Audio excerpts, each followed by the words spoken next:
ఎప్పుడైనా మనం చేసే మంచి పనుల మూలంగా దుఃఖం లభించి ఇంకొకరికి వారు చేసిన చెడు పనుల మూలంగా సుఖం లభిస్తే మనసుకి తప్పకుండా అనిపించవచ్చు, అలా సత్కార్యాలే చేయడం వల్ల, ధర్మాన్ని అనుసరించటం వల్ల కలిగే ప్రయోజనమేమిటి అని. కాని దుష్టాత్ములకు ఏమి లభిస్తుందో ఎప్పుడైనా గమనించారా? దుష్టకార్యాలు తలపెట్టే వారి హృదయం ఎప్పుడూ అల్లకల్లోలంగా, ఎంతో చిరాకుగా ఉంటుంది. ఆ మనసులో అనుక్షణం కొత్త కొత్త సంఘర్షణలు ఉద్భవిస్తుంటాయి. అపనమ్మకం వారిని జీవితాంతం వెంటాడుతూ ఉంటుంది. ఇదేనా సుఖమంటే?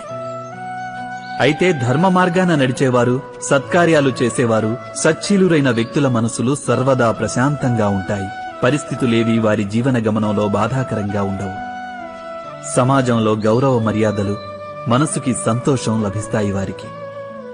అనగా సత్ప్రవర్తన అన్నది భవిష్యత్తులో లభించే సుఖాలకు మార్గం కాదు. సుఖానికి నిర్వచనమే సత్ప్రవర్తన. అదేవిధంగా దుష్ప్రవర్తన అన్నది భవిష్యత్తులో ఎదురయ్యే దుఃఖాలకు మార్గం కాదు. అధర్మం చేసిన క్షణమే అది దుఃఖాలను ఉత్పన్నం చేస్తుంది. ధర్మం ఆచరిస్తే సుఖం రాదు. ధర్మానికి మరో పేరే సుఖం.